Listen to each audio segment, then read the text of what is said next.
ഈ സ്റ്റോറി നിങ്ങൾക്ക് ഇഷ്ടപ്പെട്ടാൽ സബ്സ്ക്രൈബ് ചെയ്യുക. അധ്യായം 80. ചേതൻ അവരോട് എന്ത് മരുന്ന് തയ്യാറാക്കുന്ന രീതി വേണമെങ്കിലും ചോദിച്ചോളൂ, ഒരു റെസ്ട്രിക്ഷൻസും വെക്കണ്ട എന്ന് പറഞ്ഞതും അവിടെ ഉണ്ടായിരുന്നവർ അവനെ അവിശ്വസനീയതയോടെ നോക്കി. ഒരു മരുന്ന് തയ്യാറാക്കാൻ പല രീതികൾ ഉള്ളതിനാൽ നിരീക്ഷകൻ ആ മരുന്ന് തയ്യാറാക്കുന്നത് ശ്രദ്ധിച്ചില്ലെങ്കിൽ ആൽക്കിമിസ്റ്റ് ഏത് രീതിയാണ് ഉപയോഗിച്ചതെന്ന് അയാൾക്കറിയാൻ കഴിയില്ല. മരുന്ന് തയ്യാറാക്കുന്ന ഓരോ രീതികളും നൂറ്റാണ്ടുകളായി ഉപയോഗിച്ച് വരുന്നവയാണ്. അവ കൈമാറി വരുന്നതിനനുസരിച്ച് ഓരോ ആൽക്കിമിസ്റ്റും അവരുടെ കണ്ടുപിടുത്തങ്ങൾക്കനുസരിച്ച് അവയിൽ ചെറിയ ചെറിയ മാറ്റങ്ങൾ വരുത്തി പോന്നു. ഈ രീതികളിലെല്ലാം ശരിയായിരിക്കണമെന്നില്ല, പക്ഷേ ആൽക്കിമിസ്റ്റുകൾക്ക് തെറ്റുകൾ വരുത്താനുള്ള സാധ്യത വളരെ കുറവാണ്. ഇയാൾക്ക് ഇതെന്തിന്റെ കേടാണ്? അവർ ചോദിക്കുന്ന ചോദ്യങ്ങൾക്ക് മാത്രം ഉത്തരം പറഞ്ഞാൽ മതി എന്ന് പറഞ്ഞപ്പോ ഇയാൾ തന്നെ പോയി ബുദ്ധിമുട്ടുള്ളത് തരാൻ പറയുന്നു. പാവം പഠിച്ച് വട്ടായി പോയതാന്ന് തോന്നുന്നു. ശ്രുതി ആശയക്കുഴപ്പത്തോടെ ചേതനെ നോക്കിക്കൊണ്ട് ചിന്തിച്ചു. ഇന്നലെ വരെ ആൽക്കമി യൂണിയനിൽ ഒരു ലൈബ്രറി ഉണ്ടെന്ന് പോലും ചേതൻ അറിയില്ലായിരുന്നു. പരീക്ഷയ്ക്ക് വായിക്കേണ്ട പുസ്തകങ്ങൾ പോലും അവൻ അറിയില്ലായിരുന്നു. പിന്നെ എങ്ങനെയാണ് ഇന്ന് ഇത്ര പെട്ടെന്ന് അവൻ ആത്മവിശ്വാസം കിട്ടിയത്? നൂറ്റാണ്ടുകളായി ബോറടിച്ചതുപോലെ സംസാരിക്കുന്ന ഈ ചേതൻ തന്നെയാണ് ഇന്നലെ ഇവിടെ വന്നിട്ട് എന്ത് പുസ്തകമാണ് പഠിക്കേണ്ടത് എന്ന് പോലും അറിയാതിരുന്നതെന്ന് പറഞ്ഞ ആരെങ്കിലും വിശ്വസിക്കോ? ശ്രുതി ചിന്തിച്ചു. അവിടെ നിന്നവരെല്ലാം ചേതൻ വെറുതെ ആളാവാൻ ശ്രമിക്കുകയാണെന്ന് കരുതി സംശയത്തോടെ നോക്കി. എല്ലാവരും തന്നെ തുറിച്ചു നോക്കുന്നത് കണ്ട് ചേതൻ ചിരിച്ചുകൊണ്ട് ചോദിച്ചു, എന്തിനാ നിങ്ങൾക്കൊക്കെ എത്ര ദേഷ്യം? എന്റെ അടുത്ത് തോറ്റുപോകുമെന്നുള്ള ഭയമാണോ നിങ്ങൾക്ക്? എന്നെ പോലെ ഒരു ചെറിയ ചെക്കനെ കണ്ടിട്ടാണോ നിങ്ങളെ പോലെയുള്ള വലിയ ആളുകൾ ഭയപ്പെടുന്നത്? അവൻ അവരെ എല്ലാം നോക്കി പരിഹാസത്തോടെ ചിരിച്ചുകൊണ്ട് നിന്നു. നീ നിനക്ക് തന്നെയുള്ള കുഴിയാണ് ഈ വെട്ടുന്നത്. ഇപ്പൊ നിന്റെ ഈ മുഖത്തുള്ളി ചിരിയുണ്ടല്ലോ, അതൊന്നും തോറ്റു കഴിഞ്ഞുള്ള ശിക്ഷ വാങ്ങുമ്പോൾ കാണില്ല. അപ്പോൾ അയ്യോ അമ്മേ രക്ഷിക്കണേ എന്ന് പറഞ്ഞ് കരയുന്നത് നമുക്ക് കാണാം. ചേതന്റെ പരിഹാസം കണ്ട് കോപനിഷ്ഠനായ ഒരു ആൽക്കിമിസ്റ്റ് പറഞ്ഞു. അവർ ചേതനെ ഇനിയും വെറുതെ വിടാൻ കഴിയില്ലെന്ന് തീരുമാനിച്ച് സംവാദം ആരംഭിച്ചു.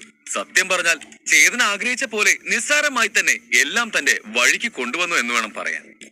ഇപ്പൊ എല്ലാവരും സമ്മതിച്ച സ്ഥിതിക്ക് ഇനിയും താമസിക്കാതെ നമുക്ക് തുടങ്ങാം. ചേതൻ ചിരിച്ചുകൊണ്ട് പറഞ്ഞു. ചേതൻ എന്നിട്ട് ജിജേഷിനെ നോക്കി. ജിജേഷ് സാർ, നമുക്ക് സ്റ്റാർട്ട് ചെയ്താലോ? അവൻ അയാളോട് ചോദിച്ചു. ഓക്കെ, സ്റ്റാർട്ട് ചെയ്യാം. ഒരു സംവാദം പറഞ്ഞ് ഇവിടെ എത്തി നിൽക്കുമെന്ന് ജിജേഷ് കരുതിയിരുന്നില്ല. സ്ഥിതിഗതികൾ തന്റെ നിയന്ത്രണത്തിൽ നിൽക്കുന്നില്ല എന്ന് അയാൾക്ക് തോന്നി. അതുകൊണ്ട് ജിജേഷിന് അനുവാദം കൊടുക്കുകയല്ലാതെ വേറെ വഴിയില്ലായിരുന്നു. ചേതൻ ആൽക്കിമിസ്റ്റുകളെ നോക്കി. ശരി, നിങ്ങൾ ആരാണ് ആദ്യം ചോദിക്കാൻ പോകുന്നത്? ധൈര്യമായി ചോദിച്ചോ, നിങ്ങളുടെ എന്ത് ചോദ്യത്തിനും ഞാൻ മറുപടി തന്നിരിക്കും. ചേതൻ ഇടുപ്പിൽ കൈകുത്തി നിന്നുകൊണ്ട് പറഞ്ഞു. അത് കേട്ടതും എല്ലാവരുടെയും മുഖം ദേഷ്യം കൊണ്ട് ചുവന്നു. ഒരു ആൽക്കിമിസ്റ്റ് ഇരുന്നിടത്തു നിന്നും ദേഷ്യത്തോടെ എഴുന്നേറ്റു. ഇവനെ ഇനി എനിക്ക് സഹിക്കാൻ പറ്റില്ല. പോട്ടെ എന്ന് വയ്ക്കുമ്പോ തലേ കയറി നിരങ്ങുന്നോ? ഞാൻ തന്നെ സ്റ്റാർട്ട് ചെയ്യാം, അയാൾ ഉറക്കെ പറഞ്ഞു. അയാൾക്കൊരു 40-45 വയസ്സ് കാണും. അയാളുടെ മുഖം ആകെ ദേഷ്യം കൊണ്ട് ചുവന്നിരുന്നു. അയാളുടെ മുഖം കണ്ടാലേ അയാൾക്ക് ചേതനെ കൊല്ലാനുള്ള ദേഷ്യമുണ്ടെന്നുള്ളത് വ്യക്തമായിരുന്നു. എന്റെ പേര് രാജേഷ് എന്നാണ് എന്ന് പറഞ്ഞ് അയാൾ ആദ്യം സ്വയം പരിചയപ്പെടുത്തി. രാജേഷ് ഒരു ഇടുങ്ങിയ ചിന്താഗതിക്കാരനായിരിക്കാം, പക്ഷേ അവൻ ഈ മേഖലയിൽ മിടുക്കനായ ഒരാളാണ്. അയാൾക്ക് ഡസൻ കണക്കിന് മരുന്നുകൾ സ്വന്തമായി ഉണ്ടാക്കാൻ കഴിയും. അതുകൊണ്ട് തന്നെ അദ്ദേഹത്തെ വില കുറച്ച് കാണാനാകില്ല. അദ്ദേഹത്തിന്റെ ശിഷ്യരിൽ ചിലർ വളരെ പ്രശസ്തരായ ആൽക്കിമിസ്റ്റുകളാണ്. അഹങ്കാരിയായ ഈ ചെക്കനെ ഒരു പാഠം പഠിപ്പിക്കാൻ രാജേഷ് തന്നെ മതിയെന്ന് എല്ലാവരും കരുതി. രാജേഷ്, നിന്റെ ചോദ്യങ്ങൾ കേട്ട് അവൻ ഇവിടെ നിന്ന് ഓടണം. അവൻ ഇത്രയും നേരം ഇരുന്ന് വലിയ ഡയലോഗ് അടിച്ചതല്ലേ, അവന്റെ ആ വാ അടപ്പിച്ച് കളയണം. അവിടെ നിന്ന് ചില ആൽക്കിമിസ്റ്റുകൾ പറഞ്ഞു.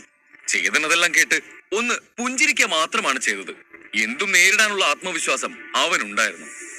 ഇപ്പൊ ഞാൻ മരുന്ന് തയ്യാറാക്കാൻ തുടങ്ങും. ആ മരുന്ന് തയ്യാറാക്കാൻ ഞാൻ ഉപയോഗിച്ച രീതിയും ആ മരുന്നിന്റെ കുറവുകളും നിനക്ക് പറയാൻ കഴിഞ്ഞില്ലെങ്കിൽ ശിക്ഷ വാങ്ങാനായി തയ്യാറായിക്കോ. അതും പറഞ്ഞ് രാജേഷ് അടുത്ത് ചെന്ന് തൊട്ടടുത്തുള്ള റാക്കിൽ നിന്ന് പച്ചമരുന്നുകൾ എടുത്ത് അവിടെ വെച്ചിരുന്ന അടുപ്പിന്റെ അടുത്തേക്ക് ചെന്നു. അയാൾ ഊതി ആ അടുപ്പിലെ തീ കൂട്ടി. അയാൾ ഊതുന്നതനുസരിച്ച് അഗ്നി ആളിക്കത്താൻ തുടങ്ങി. അയാൾ ഔഷധ സസ്യങ്ങൾ ഓരോന്നായി പാത്രത്തിലിട്ടു. അവിടെ എങ്ങും പച്ചമരുന്നിന്റെ ഗന്ധം നിറഞ്ഞു. ഓ, ഇങ്ങനെയാണോ മരുന്നുകൾ ഉണ്ടാക്കുന്നത്? ചേതൻ അത്ഭുതത്തോടെ ചിന്തിച്ചു. ചേതൻ ബേസിക് ലൈബ്രറിയിൽ നിന്ന് വായിച്ച പുസ്തകങ്ങളിൽ മരുന്നുകൾ തയ്യാറാക്കുന്ന രീതി ഒരുപാടുണ്ടായിരുന്നു. എന്നാൽ അവൻ ഇപ്പോഴാണ് ആദ്യമായി ഒരു മരുന്ന് തയ്യാറാക്കുന്നത് നേരിൽ കണ്ടത്. ഇത് കൊള്ളാലോ. ചേതൻ പിറുപിറുത്തു. രാജേഷിന്റെ ഈ കഴിവ് ചേതനെ വല്ലാതെ ആകർഷിച്ചിരുന്നു.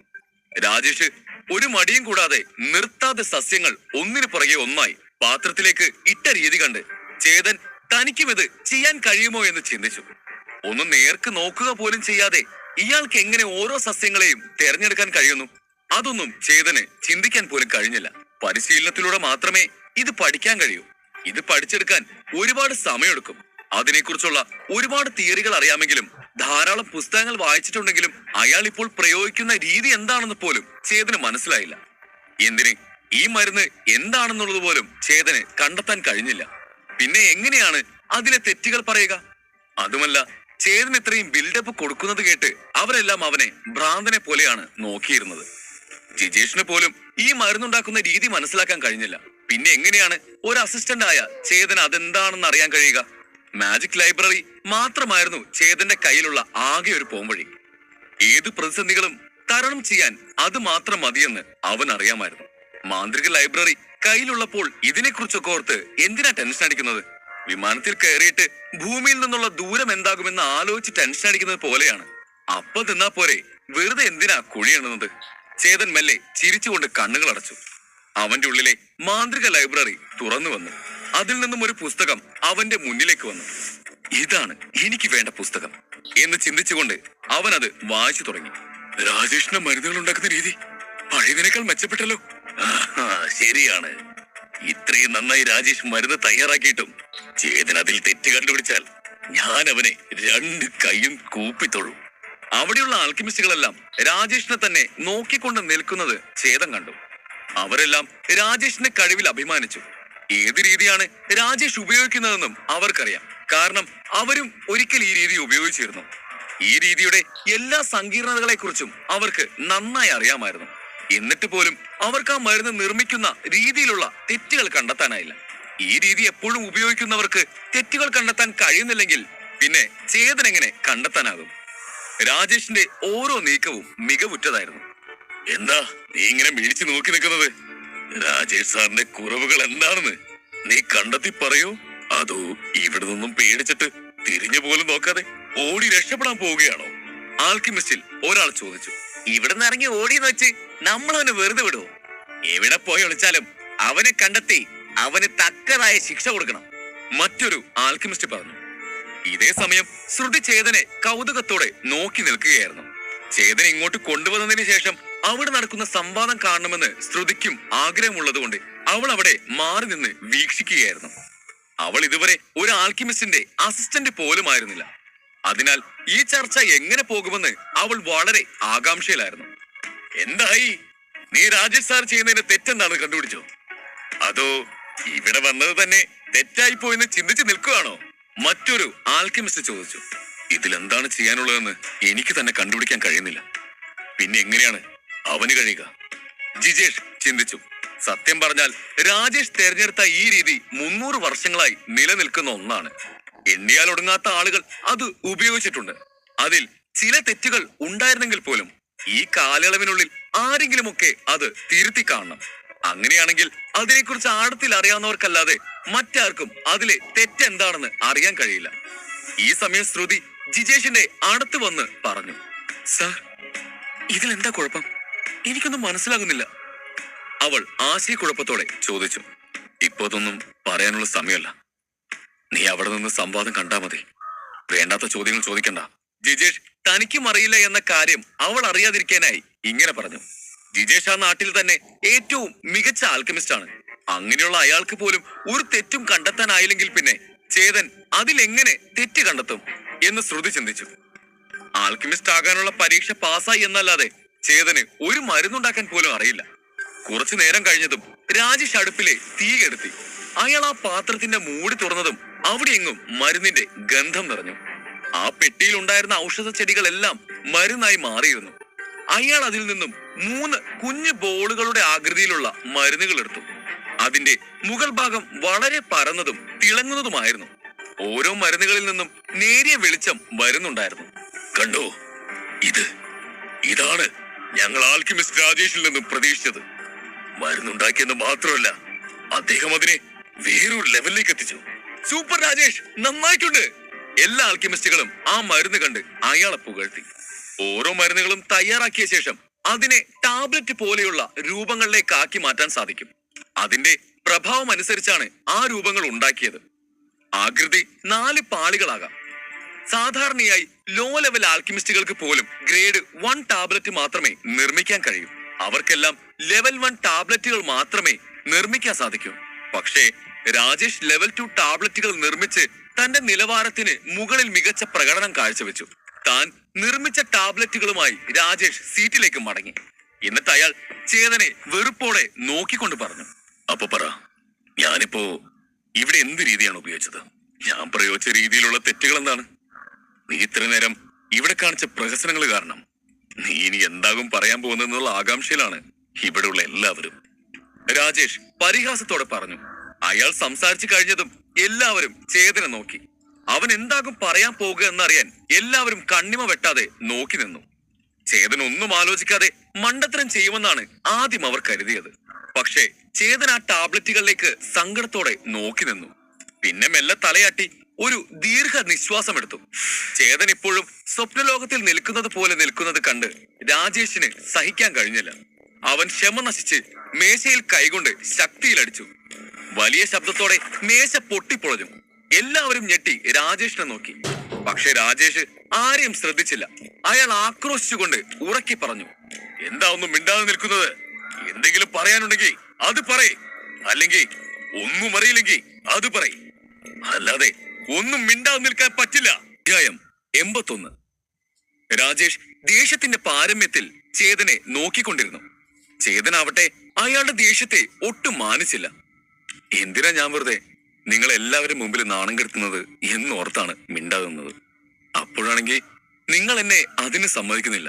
ഇത്രയും ചോദിച്ച സ്ഥിതിക്ക് ഞാൻ നിങ്ങളുടെ തെറ്റെന്താണെന്ന് പറയാം. ചേതൻ ശാന്തമായി പറഞ്ഞു. പിന്നെ ഒരു നിമിഷം നിർത്തി വീണ്ടും തുടർന്നു. നിങ്ങളിപ്പോ ഉണ്ടാക്കിയ ഗുളിക ഒരുതരം ആങ്സൈറ്റി പില്ലാണ്. യോദ്ധാക്കൾ അവരുടെ മനസ്സൊന്ന് ശാന്തമാക്കാനും ഒന്ന് റിലാക്സ് ആവാനും കഴിക്കുന്നവ എന്ന് ചേതൻ പറഞ്ഞതും ഇതെല്ലാവർക്കും അറിയാവുന്ന കാര്യമല്ലേ? രാജേഷ് ഇടയ്ക്ക് കയറി പരിഹാസത്തോടെ ചിരിച്ചുകൊണ്ട് ചോദിച്ചു. ഏതൊരു ആൽക്കിമിസ്റ്റിനും ഈ മരുന്ന് തിരിച്ചറിയാൻ എളുപ്പമാണ്. അതുകൊണ്ടാണ് രാജേഷ് ചേതന്റെ മറുപടി കേട്ടിട്ടും അത് പുച്ഛിച്ചു തള്ളിയത്. അത് കണ്ട് ഒരു പുഞ്ചിരിയോടെ ചേതൻ തുടർന്നു. നിങ്ങൾ പ്രയോഗിച്ച രീതിയുടെ പേര് പീസ് വേവ്സ് എന്നാണ്. ഈ രീതിയാണ് ഇത്തരം മരുന്നുകൾ തയ്യാറാക്കാനുള്ള ഏറ്റവും മികച്ച മാർഗം. ഇത്തവണയും രാജേഷ് അത് കേട്ട് ഇടയിൽ കയറി. ഇതും എല്ലാവർക്കും അറിയാവുന്ന കാര്യമാണ്. ആർക്കും അറിയാത്തത് എന്തെങ്കിലും ഉണ്ടെങ്കിൽ പറയേ, രാജേഷ് ചോദിച്ചു. ഈ രീതിയുടെ പേര് പോലും ചേതൻ അറിയില്ലെന്നാണ് രാജേഷ് കരുതിയിരുന്നത്. അതുകൊണ്ട് തന്നെ ചേതന്റെ മറുപടി കേട്ടപ്പോൾ രാജേഷ് അല്പം ഞെട്ടിയെങ്കിലും അയാളത് മുഖത്ത് കാണിക്കാൻ അനുവദിച്ചില്ല. ഒന്ന് നിൽക്ക് സർ, ഞാൻ സംസാരിക്കുമ്പോ എന്നെ തടസ്സപ്പെടുത്താതെ എനിക്ക് പറയാനുള്ളത് നിങ്ങൾ മുഴുവനായി പറയാൻ അനുവദി. ഞാൻ ഇതുവരെ പറഞ്ഞു കഴിഞ്ഞിട്ടില്ല. നിങ്ങളിങ്ങനെ ഇടയിൽ കയറിയ പിന്നെ നിങ്ങൾ ചോദിച്ചതിന്റെ ഉത്തരം ഞാൻ എങ്ങനെ പറയാനാണ്? ചേതൻ ശാന്തമായി രാജേഷിനെ നോക്കി പറഞ്ഞു. എന്നിട്ട് അവൻ വീണ്ടും താൻ പറഞ്ഞുകൊണ്ടിരുന്നത് തുടർന്നു. ഈ രീതി കുറച്ചുകൂടി ലളിതമായി പറഞ്ഞ ഇത് കളിമണ്ണ് കൊണ്ട് പാവയെ നിർമ്മിക്കുന്നത് പോലെയാണ്. നമ്മളതിനെ ഏതു രൂപത്തിൽ ഉണ്ടാക്കാൻ ശ്രമിച്ചാലും അതേ രൂപത്തിൽ അത് നമ്മുടെ കയ്യിൽ കിട്ടും. അതിന്റെ ബേസിക് സ്റ്റെപ്സ് ഒന്നുപോലും നമ്മൾ മിസ് ചെയ്യാൻ പാടില്ല. ഈ രീതി കണ്ടെത്തിയത് വർഷങ്ങൾക്ക് മുമ്പ് ജീവിച്ചിരുന്ന ഒരു ആൽക്കിമിസ്റ്റ് ആണ്. അദ്ദേഹം ഒരു കുറുക്കു വഴി പോലെ ഇതിൽ ഒരു ചെറിയ മാറ്റം വരുത്തി. ആ മാറ്റത്തിന് ശേഷം ഈ ഫോർമുല ഏതൊക്കെ രീതിയിൽ ചെയ്താലും അത് ശരിയായി തന്നെ വരും. കുറച്ചുകൂടി വ്യക്തമായി പറഞ്ഞാൽ ശരിയാണെന്നതുപോലെ കാണിക്കും. എന്നാൽ സത്യത്തിൽ അതിലും തെറ്റുണ്ട്. പക്ഷെ അതിനേക്കാൾ വലിയ തെറ്റാണ് സാറ് ചെയ്തതിനുള്ളത്. സാറ് ചെയ്തത് ബേസിക് സ്റ്റെപ്പ് മുതൽക്കേ തെറ്റാണ്. ചേതൻ പറഞ്ഞു നിർത്തിയതും എല്ലാവരുടെയും കണ്ണുകൾ ചേതന്റെ മേലെയായിരുന്നു. അവൻ രാജേഷ് ഉണ്ടാക്കിയ ആ ടാബ്ലറ്റ്സിന്റെ അടുത്തേക്ക് ചെന്നു. ചേതൻ പറഞ്ഞത് കേട്ട് രാജേഷിന് ദേഷ്യം വന്നു. നീ എന്തായി പറയുന്നത്? ഞാൻ ബേസിക് സ്റ്റെപ്പിൽ തെറ്റുവരുത്തിയെന്നോ? വെറുതെ തോന്നിയ ദിവസം പറയരുത്. ബേസിക് സ്റ്റെപ്പിൽ തന്നെ തെറ്റുണ്ടെങ്കിൽ എനിക്ക് എങ്ങനെ ആ ടാബ്ലറ്റ് ഉണ്ടാക്കാൻ സാധിക്കും? അതും ലെവൽ 2 വരെ കൊണ്ടുപോയി പെർഫെക്റ്റ് ആയിട്ടാണ് ഞാൻ ഉണ്ടാക്കിയത്. ഒന്നും അറിയില്ലെങ്കിൽ വാ പൂട്ടി മിണ്ടാതിരിക്കണം, അല്ലാതെ തോന്നിയത് വിളിച്ച് പറയുകയല്ല വേണ്ടത്. രാജേഷ് ആക്രോശത്തോടെ പറഞ്ഞു. ആഹാ, ഞാൻ വിചാരിച്ചതുപോലെ തന്നെ വല്ലാതങ്ങ് ചൂടാവുന്നുണ്ടല്ലോ. സാരമില്ല, ഞാൻ പറഞ്ഞത് സത്യമാണെന്ന് ഞാൻ തന്നെ തെളിയിക്കാം. ചേതൻ പുഞ്ചിരിയോടെ പറഞ്ഞു. അവൻ മുന്നോട്ട് പോയി ആ ടാബ്ലറ്റ്സ് കയ്യിലെടുത്തു. ഈ ടാബ്ലറ്റ്സിന്റെ എഫക്ട് എന്താണെന്ന് ആർക്കെങ്കിലും ഒന്ന് പറയാമോ? ചേതൻ അവിടെയുള്ളവരെ എല്ലാം നോക്കിക്കൊണ്ട് ചോദിച്ചു. ഈ സമയം അവിടെ പെട്ടെന്ന് ഒരു സ്ത്രീ ശബ്ദം കേട്ടു. ഇതൊരു ഗ്രേഡ് 1 ടാബ്ലറ്റ് ആണ്. ഇതൊരു യോദ്ധാവിന്റെ മനസ്സിനെ അനാവശ്യ ചിന്തകൾ അകറ്റി ശാന്തമാക്കുകയും ഫോക്കസ് ചെയ്യാൻ സഹായിക്കുകയും ചെയ്യുന്നു. ഡോൺ ലെവൽ 80 യോദ്ധാക്കൾക്ക് പോലും ഇത് ഉപയോഗിക്കാൻ കഴിയുന്നത്ര ഫലപ്രദമാണ് ഈ ടാബ്ലറ്റ്. അതുകൊണ്ടാണ് ഈ ടാബ്ലറ്റ് ഇത്ര ജനപ്രിയമായി മാറിയത്. മാധുര്യമുള്ള ശബ്ദത്തിന്റെ ഉടമ മറ്റാരുമായിരുന്നില്ല, അവിടുത്തെ റിസപ്ഷനിസ്റ്റ് ശ്രുതിയായിരുന്നു. അവൾക്ക് അവിടെ കമ്മീഷന് വേണ്ടി പലതരം ഡ്രഗ്സ് വിൽക്കേണ്ടി വരുന്നത് കൊണ്ട് തന്നെ ഈ ടാബ്ലറ്റ്സിനെ കുറിച്ചും അതിന്റെ ആവശ്യകതയെക്കുറിച്ചും അവൾക്ക് നല്ല അറിവുണ്ടായിരുന്നു. അതെ, നീ പറഞ്ഞ ശരിയാണ്. ഈ ടാബ്ലറ്റ്സ് ഒരു യോദ്ധാവിന്റെ മനസ്സിനെ ശാന്തമാക്കും, ചേതൻ തലയാട്ടിക്കൊണ്ട് പറഞ്ഞു. പക്ഷേ നിർഭാഗ്യവശാൽ ആൽക്കെമിസ്റ്റ് രാജേഷ് ഉണ്ടാക്കിയ ടാബ്ലറ്റ്സിന് ഈ പറഞ്ഞ ഒരു ഗുണവുമില്ല. അത് മാത്രമല്ല, ഒരു യോദ്ധാവ് ഈ ടാബ്ലറ്റ്സ് കഴിച്ചാൽ അയാൾക്ക് എപ്പോഴും ദേഷ്യമോ അല്ലെങ്കിൽ ഭ്രാന്തോ വരാം. തന്റെ കയ്യിലുള്ള ടാബ്ലറ്റ് എല്ലാവരോടും കാണിച്ച് ചേതൻ പറഞ്ഞു. ചേതന്റെ വാക്കുകൾ കേട്ട് രാജേഷിന് ദേഷ്യം വന്നു. വെറുതെ അസഭ്യം പറയരുത്, അയാൾ ദേഷ്യത്തിൽ അലറി. അവിടെ ഉണ്ടായിരുന്ന എല്ലാവരുടെയും മുമ്പിൽ താനുണ്ടാക്കിയ മരുന്നിന്റെ ഫലത്തെക്കുറിച്ച് സംശയിക്കുന്നത് തന്നെ അപമാനിക്കുന്നതിന് തുല്യമാണെന്ന് അയാൾക്ക് തോന്നി. രാജേഷിന് ദേഷ്യം വരുന്നത് കണ്ട് ചേതൻ ക്ഷമയോടെ പറഞ്ഞു, സാർ ഒന്ന് ശാന്തമാവും. ദേഷ്യപ്പെട്ട് ഒച്ച വെക്കുന്നതിന് മുമ്പ് എനിക്ക് പറയാനുള്ളൊന്ന് കേക്ക്. എന്നിട്ട് അവൻ ചിരിച്ചുകൊണ്ട്, സാർ ഇതിനു മുമ്പ് ഈ ടാബ്ലറ്റ് തയ്യാറാക്കിയിട്ടുണ്ടെങ്കിൽ ഞാൻ സാറിന്റെ കഴിവിനെ സംശയിക്കില്ല. അതൊരു നല്ല ടാബ്ലറ്റ് ആണെന്ന് തന്നെ ഞാൻ പറയും. പക്ഷേ സാർ എന്നുണ്ടാക്കിയ ഈ ടാബ്ലറ്റ് വെറും വേസ്റ്റ് ആണ്. ചേതൻ എല്ലാവരെയും നോക്കി പറഞ്ഞു. എല്ലാവരുടെയും മുഖത്ത് ആശയക്കുഴപ്പം നിറഞ്ഞു. നിങ്ങൾക്ക് എന്താണ് പറയാനുള്ളതെന്ന് വെച്ചാ അത് ദയവായി വ്യക്തമായി പറയൂ. വെറുതെ ഞങ്ങൾ ആശയക്കുഴപ്പത്തിലാക്കരുത്. ചേതൻ പറഞ്ഞത് കേട്ട് അവിടെ കൂടിയിരുന്ന മറ്റ് ആൽക്കെമിസ്റ്റുകൾ പറഞ്ഞു. അവർ തന്നോട് വ്യക്തമാക്കാൻ ആവശ്യപ്പെടുന്നത് കേട്ട് ചേതൻ തലയാട്ടി മുന്നോട്ട് വന്നു. ആൻസൈറ്റിക്കുള്ള മരുന്നുണ്ടാക്കുമ്പോ അതുണ്ടാക്കാൻ ഉപയോഗിക്കുന്ന മാർഗങ്ങൾ മാത്രം ശരിയായി പോരാ. അതുണ്ടാക്കുന്ന ആളുടെ മനസ്സും കൂടെ ശാന്തമായിരിക്കണം. ഒരു മരുന്നുണ്ടാക്കുമ്പോ അതുണ്ടാക്കുന്ന ആളുടെ മനസ്സ് എങ്ങനെയാണോ അതും ആ മരുന്നിന്റെ ഫലത്തിൽ പ്രതിഫലിക്കും. മനസ്സ് ശരിയല്ലെങ്കിൽ എത്ര നന്നായി ഉണ്ടാക്കിയ മരുന്നാണെങ്കിലും ആ മരുന്ന് ഫലപ്രദമാവില്ല. ചേതൻ പറഞ്ഞു നിർത്തി രാജേഷിനെ ആകെ ഒന്ന് നോക്കി. എന്നിട്ട് വീണ്ടും തുടർന്നു. രാജേഷ് സാറിന്റെ ദേഷ്യം നിങ്ങൾ എല്ലാവരും കണ്ടതല്ലേ? സാറിന് എന്റെ അടുത്ത് കാണിക്കാൻ പറ്റാത്ത ദേഷ്യം മരുന്നുണ്ടാക്കാൻ ഇറങ്ങി അതിൽ തീർത്തു. അങ്ങനെ ഉണ്ടാക്കിയ ഈ മരുന്നിന്റെ ഗുണം എങ്ങനെയായിരിക്കും? അത് കഴിക്കുന്നവന്റെ മനസ്സിനെ ശാന്തമാക്കാൻ അതിന് കഴിയോ എന്ന് ചോദിച്ച് ചേതൻ അവിടെ ഉണ്ടായിരുന്ന ഒരു ടേബിളിൽ തട്ടി. ആ ടേബിൾ രണ്ടായി തകർന്നു. രാജേഷ് ടേബിൾ തകർത്തുകൊണ്ട് എങ്ങനെ ചേതനോട് ദേഷ്യപ്പെട്ടോ അതേ സ്റ്റൈലിൽ തന്നെ അവനും അതിന് മറുപടി കൊടുത്തു. അവിടെ നടക്കുന്നതെല്ലാം കണ്ടുകൊണ്ടിരുന്നവർക്ക് എന്താണ് സംഭവിച്ചത് എന്നുള്ളത് മനസ്സിലായി. ചേതൻ പറഞ്ഞത് എല്ലാം സത്യമായിരുന്നു. മരുന്നുണ്ടാക്കുന്ന ആളുടെ മനസ്സ് എങ്ങനെയാണോ അതുപോലെ ഇരിക്കും മരുന്നിന്റെ ഗുണവും. ഒരാളുടെ മനസ്സിനെ ശാന്തമാക്കാനുള്ള മരുന്നാണ് അതുണ്ടാക്കുന്ന ആളുടെ മനസ്സ് ആദ്യം ശാന്തമായിരിക്കണം. ചേതൻ തുടർന്നു പറഞ്ഞു. ഞാനിവിടെ കാണിച്ചു കൂട്ടിയതൊക്കെ കണ്ടാണ് രാജേഷ് സാറിന് ഇത്രയും ദേഷ്യം വന്നതെന്ന് നിങ്ങൾ വിചാരിക്കുന്നുണ്ടെങ്കിൽ അത് വെറും തെറ്റിദ്ധാരണയാണ്. എന്നോട് തോന്നിയ ദേഷ്യമൊക്കെ ചെറിയ ദേഷ്യമാണ്. അതൊന്നും മരുന്നിനെ ബാധിക്കില്ല.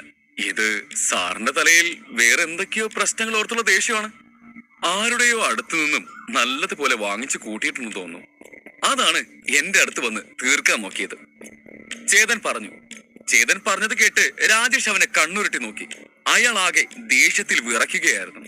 അയാൾക്ക് ചേതൻ പറഞ്ഞതൊക്കെ കേട്ട് ഭ്രാന്ത് പിടിക്കുന്നത് പോലെയാണ് തോന്നിയത്. നിന്നെ അയാൾ ദേഷ്യത്തിൽ വിക്കിക്കൊണ്ട് പറഞ്ഞു. ചേതൻ പറഞ്ഞതൊക്കെ രാജേഷിനെ വല്ലാതെ ഞെട്ടിച്ചിരുന്നു. ചേതൻ പറഞ്ഞതുപോലെ അയാളുടെ യഥാർത്ഥ ദേഷ്യം മറ്റൊരാളോടായിരുന്നു. അയാൾ ഒരുപാട് വിശ്വസിച്ചിരുന്ന ഒരാൾ പറ്റിച്ചു. അതിനെക്കുറിച്ച് അന്ന് രാവിലെയാണ് അവൻ അറിഞ്ഞത്. അതുകൊണ്ട് തന്നെ മരുന്നുണ്ടാക്കുമ്പോഴേക്കും തന്റെ കോപം കുറഞ്ഞിട്ടുണ്ടാകുമെന്ന് കരുതിയാണ് അയാൾ ഈ സംവാദത്തിന് വന്നത് തന്നെ. എന്നിട്ടും തന്റെ വികാരങ്ങൾ ഈ ഗുളികയുടെ പ്രഭാവം മാറ്റുമെന്ന് അദ്ദേഹം കരുതിയിരുന്നില്ല. അതിലുപരി ഇവൻ എങ്ങനെ ഇതെല്ലാം അറിഞ്ഞു എന്ന സംശയമാണ് അയാള്. രാജേഷിന്റെ ഇപ്പോഴത്തെ മുഖം കണ്ടാൽ ഏതൊരു മനുഷ്യനും ചേതൻ പറഞ്ഞതെല്ലാം സത്യമാണെന്ന് മനസ്സിലാവും. അത്രയ്ക്ക് പതർച്ചയും ഉണ്ടായിരുന്നു അയാളുടെ മുഖത്ത്. ഈ കേട്ടതൊക്കെ ശരിയാണോ? രാജേഷിന്റെ മുഖം തന്നെ ഒരുമാതിരി ഇരിക്കുന്നല്ലോ. അവിടെ കൂടിയിരുന്ന ആൽക്കെമിസ്റ്റുകളെല്ലാം ആശ്ചര്യത്തോടെ പരസ്പരം നോക്കി. ചേതൻ എങ്ങനെയാണ് ടാബ്ലറ്റ് കണ്ടിട്ട് അതിന് യാതൊരു ഗുണവുമില്ലെന്ന് പറഞ്ഞത്? അതുണ്ടാക്കിയ അയാളുടെ മനസ്സ് വരെ വായിച്ച് കാര്യകാരണ സഹിതം അതിന്റെ കുറവുകളെ വിലയിരുത്തിയിരിക്കുന്നു. ഇവൻ ശരിക്കും ആൽക്കെമി അസിസ്റ്റന്റ് ആണോ അതോ ജൂൾസിനോ? അവിടെയുള്ളവരെല്ലാം അമ്പരപ്പോടെ തമ്മിൽ തമ്മിൽ ചോദിച്ചു. രാജേഷ് ഒന്നും പറയാതെ നിൽക്കുന്നത് കണ്ടതും ചേതൻ ചിരിച്ചുകൊണ്ട് പറഞ്ഞു, രാജേഷ് സാർ, നിങ്ങളുടെ വ്യക്തിപരമായ പ്രശ്നങ്ങൾ കൊണ്ട് നിങ്ങൾ വളരെ അസ്വസ്ഥനായിരുന്നു. അതുകൊണ്ടാണ് നിങ്ങൾക്ക് ശരിയായ ടാബ്ലറ്റ് ഉണ്ടാക്കാൻ കഴിയാതെ പോയത്. നിങ്ങളുടെ വ്യക്തിപരമായ പ്രശ്നങ്ങളെ കുറിച്ചൊക്കെ നമുക്ക് പിന്നെ സംസാരിക്കാം. പക്ഷേ നിങ്ങളുണ്ടാക്കിയ ടാബ്ലറ്റ് വെറും വേസ്റ്റ് ആണെന്നുള്ളത് എനിക്ക് 100% ഉറപ്പാണ്. നിങ്ങൾക്കിനിയും അത് വിശ്വാസമില്ലെങ്കിൽ നമുക്ക് അനിമൽ ടെസ്റ്റിംഗ് ചെയ്തു നോക്കാം. ആൽക്കമി യൂണിയനിൽ മരുന്നുകൾ ടെസ്റ്റ് ചെയ്യാനായി ലാബുകളിൽ വിർച്വൽ മൃഗങ്ങളെ സൃഷ്ടിച്ചിട്ടുണ്ട്.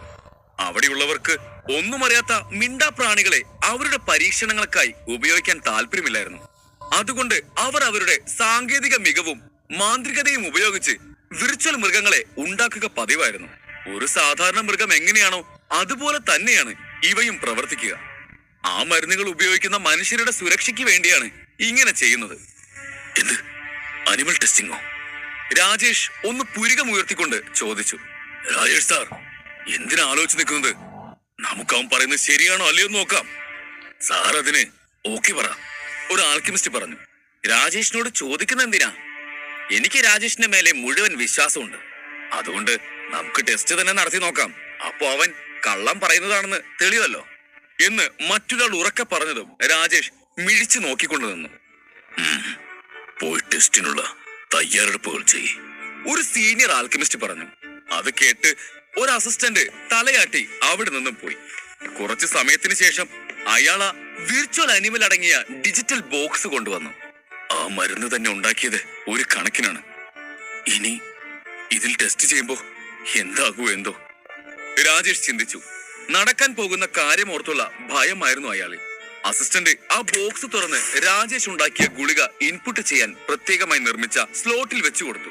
കുറച്ചു കഴിഞ്ഞതും എലിക്ക് സമാനമായ ആ മൃഗം ആക്റ്റീവ് ആകാൻ തുടങ്ങി. അത് ബോക്സിനുള്ളിൽ കിടന്ന് ഓടാൻ ആരംഭിച്ച് ഞൊടിയിടയിൽ അത് അകത്തുള്ളതെല്ലാം നശിപ്പിക്കാൻ തുടങ്ങി. ഗുളിക കഴിച്ചതിന് ശേഷം ആ മൃഗം ഒരു നിമിഷം പോലും അടങ്ങി നിന്നിട്ടില്ല. നിങ്ങൾ തന്നെ നോക്ക്, ആ മരുന്ന് കഴിച്ചിട്ട് ഈ മൃഗം എത്ര ശാന്തനായിട്ടാണ് ഇരിക്കുന്നതെന്ന് ചേതൻ പരിഹാസത്തോടെ പറഞ്ഞുകൊണ്ട് ആ മൃഗത്തിന് നേരെ കൈ കാണിച്ചു. ആ മൃഗം അതിന്റെ കൂടെ ആ കൂട്ടിൽ കിടക്കുന്ന മറ്റൊരു മൃഗത്തിന്റെ മേലെ ചാടി വീണ് അതിനെ ആക്രമിക്കുകയായിരുന്നു. മരുന്ന് കഴിച്ച് ശാന്തനായിരിക്കുന്നതിന് പകരം ആ മൃഗം കോപിഷ്ഠനാവുകയാണ് ചെയ്തത്. ഇതെന്താ ഇങ്ങനെ? ഇത് ആൻസൈറ്റിക്കുള്ള മരുന്നാണോ അതോ ദേഷ്യം വരാനുള്ളതോ? അവിടെയുള്ളവർ തമ്മിൽ തമ്മിൽ ചോദിച്ചു. മൃഗത്തിന്റെ പ്രവൃത്തി കണ്ട് എല്ലാവരും ഞെട്ടി നിൽക്കുകയായിരുന്നു. ആർക്കും ഒന്നും ചെയ്യാനോ പറയാനോ അവസരം നൽകാതെ ആ മൃഗം മറ്റു മൃഗങ്ങളെ ഉപദ്രവിച്ചു കൊണ്ടിരുന്നു. ആ മരുന്ന് മനുഷ്യർക്ക് ആർക്കും കൊടുക്കാഞ്ഞ നന്നായി എന്ന് ആലോചിച്ച് അവിടെയുള്ളവർ ആശ്വസിച്ചു. മനുഷ്യന്റെ കാര്യം ഇരിക്കട്ടെ, ആ മൃഗം തന്നെ ഇപ്പോൾ കൂട്ടിലല്ലായിരുന്നുവെങ്കിൽ ഇവിടെ എന്ത് നടന്നേനെ എന്ന് അവർ ആലോചിച്ചു. അതോർത്തപ്പോൾ തന്നെ അവരിലെല്ലാം ഒരു ഭയമാണ് ഉണ്ടായത്. രാജേഷ് സാർ, സാർ എന്തിനിങ്ങനെ വറീഡാവുന്നേ? ഈ ലോകത്തിൽ ആ ഒരു പെണ്ണ് മാത്രമേ ഉള്ളൂ. അതൊക്കെ ഓർത്ത് എന്തിനാ സാറിന്റെ ലൈഫ് നശിപ്പിക്കുന്നത്? ചേതൻ പരിഹാസത്തോടെ ചോദിച്ചു. ചേതൻ ഒരു ബന്ധവുമില്ലാത്ത കാര്യവും പറയുന്നത് കേട്ട് അവിടെയുള്ളവരെല്ലാം അവനെ ആശയക്കുഴപ്പത്തോടെ നോക്കി. നീ പറയുന്നത് ശരിയാണ്. അല്ലെങ്കിലും ഈ ലോകത്ത് അവള് മാത്രമല്ലല്ലോ പെണ്ണായിട്ടുള്ളത്. രാജേഷ് അയാളുടെ ഉള്ളിലുള്ളതൊക്കെ പറയാൻ തുടങ്ങി. രാജേഷ് സാറിനെ ഏതോ പെണ്ണാണ് ചതിച്ചതെന്ന് തോന്നുന്നു, ശ്രുതി ജിജേഷിന്റെ ചെവിയിൽ പറഞ്ഞു. ജിജേഷ് തലയാട്ടി രാജേഷിനെ ഗൗരവത്തോടെ നോക്കി. അതേസമയം എല്ലാ കണ്ണുകളും രാജേഷിലായിരുന്നു. രാജേഷിന് തന്റെ പ്രണയകഥ എല്ലാവരുമായി പങ്കിടാൻ മടി തോന്നിയില്ല. ചേതൻ നേരത്തെ തന്നെ ഇത്രയും പറഞ്ഞതിനാൽ ഇപ്പോൾ മറച്ചു വെച്ചിട്ട് കാര്യമില്ലെന്ന് രാജേഷ് തീരുമാനിച്ചു. അയാൾ എല്ലാവരെയും നോക്കി സംസാരിച്ചു തുടങ്ങി. ഞാൻ അവളെ ഒരുപാട് സ്നേഹിച്ചിരുന്നു. അവൾക്കും അങ്ങനെ തന്നെയാണെന്നാണ് ഞാൻ കരുതിയിരുന്നത്. പക്ഷേ അവൾ എന്നെ ചതിച്ചു. എന്റെ സുഹൃത്തിനെ സ്നേഹിക്കാൻ തുടങ്ങി. ഇതറിഞ്ഞപ്പോ ഞാൻ വല്ലാതെ തകർന്നുപോയി. കാമുകിയുടെ ചതിയേക്കാൾ എന്നെ വേദനിപ്പിച്ചത് എന്റെ സുഹൃത്തിന്റെ ചതിയാണ്. ഞാൻ മരിക്കാൻ വരെ ശ്രമിച്ചതാണ്, പക്ഷേ നടന്നില്ല. അതാണ് എനിക്കൊന്നിലും എന്റെ മനസ്സ് തുറപ്പിക്കാൻ കഴിയാത്തത്. അയാൾ സങ്കടത്തോടെ പറഞ്ഞു. ഇപ്പോഴും ആ സംഭവങ്ങൾ ഓർത്ത് അയാളുടെ ദേഷ്യം പിന്നെയും ഉയർന്നു. ഇന്നത്തെ ദിവസത്തെ അയാളുടെ മൂഡ് തന്നെ ശരിയല്ലായിരുന്നു. അതുകൊണ്ടാണ് അയാൾ ചേതന് നേരെ തന്റെ ദേഷ്യം തീർക്കാൻ ശ്രമിച്ചത്. രാജേഷ് സ്വയം ചേതൻ പറയുന്നതെല്ലാം സത്യമാണെന്ന് അംഗീകരിച്ചതും അവിടെയുള്ളവരെല്ലാം ചേതനെ അത്ഭുതത്തോടെ നോക്കി. അധ്യായം 82. ചേതനെ ആദ്യം വെറും ഒരു കോമാളിയായി കണ്ടവരെല്ലാം ഇപ്പോൾ അവനെ ഒരു പ്രഗത്ഭനായ ജോൾസിനെ പോലെയാണ് നോക്കുന്നത്. ഒരാൾ ഒരു മരുന്ന് തയ്യാറാക്കുമ്പോൾ അയാളുടെ അപ്പോഴത്തെ മാനസികാവസ്ഥ അനുസരിച്ചിരിക്കും ആ മരുന്നിന്റെ ഗുണങ്ങളും എന്നൊക്കെ തിയറി അനുസരിച്ച് പറയാൻ എളുപ്പമാണ്. അതവിടെയുള്ള എല്ലാവർക്കും തന്നെ അറിയാവുന്ന ഒരു കാര്യവുമാണ്. പക്ഷേ മരുന്നുണ്ടാക്കാൻ നേരം എന്തുകൊണ്ടാണ് അയാളുടെ ഉള്ളിൽ ദേഷ്യം നിറഞ്ഞു നിന്നതെന്നും എന്തിന് അയാളുടെ തകർന്നുപോയ പ്രണയത്തിന്റെ കഥയുമൊക്കെ വെറുമൊരു ടാബ്ലറ്റ് മാത്രം കണ്ടതുകൊണ്ട് ഊഹിക്കാൻ കഴിയുമോ? ഇനി ചേതനൊരു മാന്ത്രികനാണോ? എല്ലാവരുടെയും മനസ്സിൽ പല പല ചോദ്യങ്ങളും ഉയർന്നു വന്നു. പക്ഷേ ഒരു ഉത്തരം കണ്ടെത്താൻ അവർക്ക് ആർക്കും കഴിഞ്ഞില്ല. അങ്ങനെ ഒരു കണക്കിന് ഞാൻ പറഞ്ഞതെല്ലാം സത്യമാണെന്ന് തെളിഞ്ഞു. അപ്പൊ എങ്ങനെ രാജേഷ് സാർ, സംവാദം വീണ്ടും തുടങ്ങുമല്ലേ? എല്ലാവരുടെയും സ്തംഭിച്ച മുഖങ്ങൾ അവഗണിച്ചുകൊണ്ട് പുഞ്ചിരിയോടെ ചേതൻ ചോദിച്ചു. ആ മരുന്നിന്റെയും അത് തയ്യാറാക്കിയ രീതിയുടെയും എല്ലാ കുറവുകളും ചേതന് തന്റെ മാന്ത്രിക ലൈബ്രറി ഉപയോഗിച്ച് എളുപ്പമായി തന്നെ പറയാൻ കഴിയുമായിരുന്നു. ചേതന്റെ വാക്കുകൾ കേട്ട് രാജേഷ് പെട്ടെന്ന് പരിഭ്രമത്തോടെ പറഞ്ഞു, വേണ്ട, എനിക്ക് ചർച്ച ചെയ്തിടത്തോളം തന്നെ മതി. പല ആൽക്കിമിസ്റ്റുകൾക്കും അവർ ഉണ്ടാക്കുന്ന മരുന്നുകളുടെ തെറ്റുകൾ പോലും തിരിച്ചറിയാൻ സാധിക്കാറില്ല. അങ്ങനെയുള്ളപ്പോഴാണ് ചേതൻ അയാളുടെ തെറ്റ് ഇത്രയും പേരുടെ മുമ്പിൽ വെച്ച് ചൂണ്ടിക്കാണിച്ച് അയാളെ നാണം കെടുത്തിയത്. രാജേഷ് തന്റെ തോൽവി അംഗീകരിക്കൂ എന്നതിന് മുമ്പ് തന്നെ അയാൾ പരാജയപ്പെട്ടു എന്ന് അവിടെയുള്ളവർക്ക് എല്ലാം മനസ്സിലായ കാര്യമാണ്. അങ്ങനെ രാജേഷ് തന്നെ തോൽവി സമ്മതിച്ചല്ലോ. ഇതെല്ലാം കണ്ടുകൊണ്ടിരുന്ന ശ്രുതി ആശ്ചര്യത്തോടെ പറഞ്ഞു. അവിടെ ആകെ നിശബ്ദത നിറഞ്ഞു നിന്നു. ഒരു ആൽക്കെമിസ്റ്റ് വെറുമൊരു അസിസ്റ്റന്റിനോട് തോൽവി സമ്മതിച്ചതാണ് അവരുടെ എല്ലാം മൗനത്തിന് കാരണം. ഇതൊക്കെ അവിടെ ആരും സ്വന്തം കണ്ണുകൊണ്ട് കണ്ടില്ലായിരുന്നുവെങ്കിൽ വിശ്വസിക്കുക പോലുമില്ലായിരുന്നു. പക്ഷേ ഒന്ന് ചിന്തിച്ചു നോക്കുകയാണെങ്കിൽ ഇങ്ങനെ ആശ്ചര്യപ്പെടാനായി ഒന്നുമില്ല. കാരണം ചേതന്റെ നോട്ടം അത്രയും കൂർമ്മതയുള്ളതായിരുന്നു. അവൻ ഒറ്റ നോട്ടത്തിൽ തന്നെ രാജേഷിന്റെ മനോനില മനസ്സിലാക്കി. രാജേഷിന് അവന്റെ മുമ്പിൽ തോൽവി സമ്മതിക്കുകയല്ലാതെ മറ്റു മാർഗങ്ങളൊന്നുമില്ലായിരുന്നു. ചേതൻ വീണ്ടും എല്ലാവരെയും നോക്കി, രാജേഷ് സാർ തോൽവി സമ്മതിച്ച സ്ഥിതിക്ക് അടുത്ത ആരാണ് എന്നവൻ കൈകെട്ടി നിന്നുകൊണ്ട് ചോദിച്ചു. 10 പേരിൽ നിന്ന് ഒരാളെ തോൽപ്പിച്ചു കഴിഞ്ഞതുകൊണ്ട് ചേതന് അല്പം ആശ്വാസമൊക്കെ തോന്നി. അതുമല്ല, അവൻ അയാളെ തോൽപ്പിക്കാൻ കഴിഞ്ഞതിൽ നല്ല സന്തോഷമുണ്ട്. അവൻ ബാക്കിയുള്ള 9 പേരെയും നോക്കി അല്പം പുച്ഛത്തോടെ ചിരിക്കാൻ തുടങ്ങി. ഞാൻ വരാം. ഒരു വൃദ്ധനായ ആൽക്കെമിസ്റ്റ് എഴുന്നേറ്റ് നിന്നു. ചേതൻ വെറുതെ സമയം കളയാൻ വന്നതാണെന്നാണ് ആദ്യം എല്ലാവരും കരുതിയത്. എന്നാൽ രാജേഷുമായുള്ള സംവാദത്തിന് ശേഷമാണ് അവൻ യഥാർത്ഥത്തിൽ ആരാണെന്നുള്ളത് അവർക്കെല്ലാം മനസ്സിലായത്. ചേതൻ ഒരു നിസാരക്കാരനല്ലെന്ന് അവർ തിരിച്ചറിഞ്ഞു. അതുകൊണ്ടാണ് ഈ സംവാദം നടത്താൻ ചേതൻ യോഗ്യനാണെന്ന് മനസ്സിലാക്കി സംവാദത്തിന്റെ തലം കൂടുതൽ ഉയർത്താൻ വൃദ്ധനായ ദേവരാജ് എഴുന്നേറ്റത്. ദേവരാജ് സാറ് കളത്തിലിറങ്ങിയല്ലോ.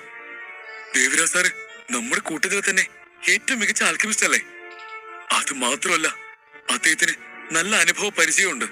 അതുകൊണ്ട് അദ്ദേഹമാണ് ഈ സംവാദത്തിന് ഇറങ്ങാൻ ഏറ്റവും അനുയോജ്യൻ, കൂട്ടത്തിൽ ചിലർ പറഞ്ഞു. ദേവരാജ് വളരെ ശാന്തനായ ഒരാളാണ്. രാജേഷിനെ പോലെ ഒരു മുൻകോപമുള്ള കൂട്ടത്തിലല്ല അദ്ദേഹം.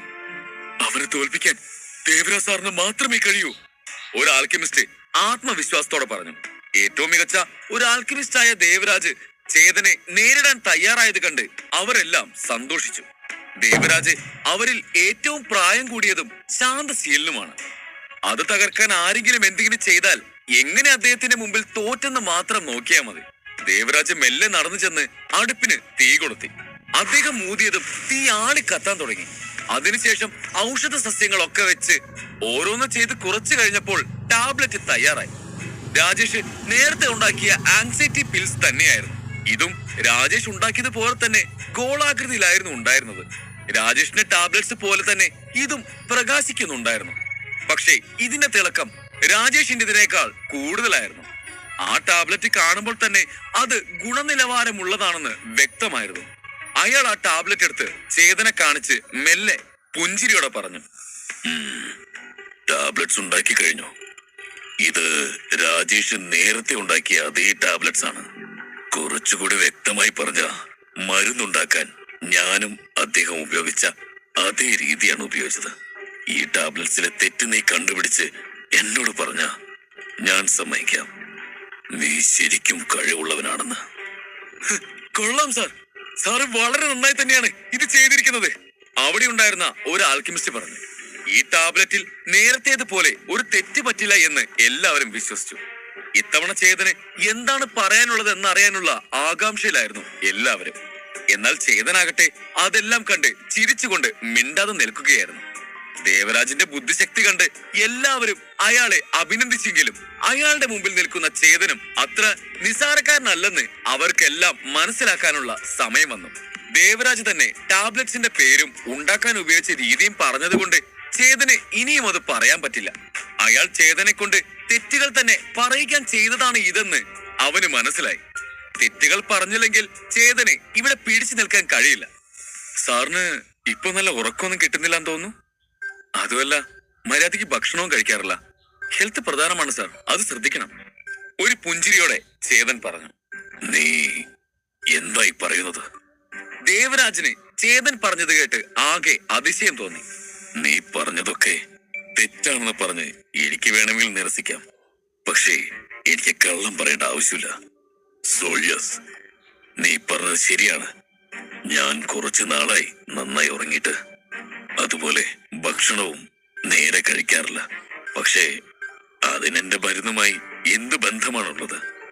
ഞാൻ ഭക്ഷണം കഴിക്കുന്നുണ്ടോ ഇല്ലയോ എന്നല്ലല്ലോ ഇവിടെ സംസാരിക്കുന്നത്, ഈ ടാബ്ലറ്റിനെ കുറിച്ചല്ലേ. അപ്പോ അത് പറ, എന്താണ് എന്റെ മരുന്നിന്റെ പ്രശ്നം?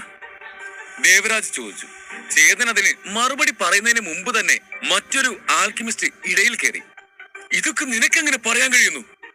സാറ് ഭക്ഷണം കഴിക്കുന്നില്ല, ഉറങ്ങുന്നില്ലെന്ന് നീ എങ്ങനെ അറിഞ്ഞു? ഇതൊക്കെ നിസ്സാരമായി കണ്ടെത്താൻ കഴിയുന്ന കാര്യമല്ലേ, നിങ്ങളെന്തിനാ അതൊക്കെ കേട്ട് ഞെട്ടുന്നത്?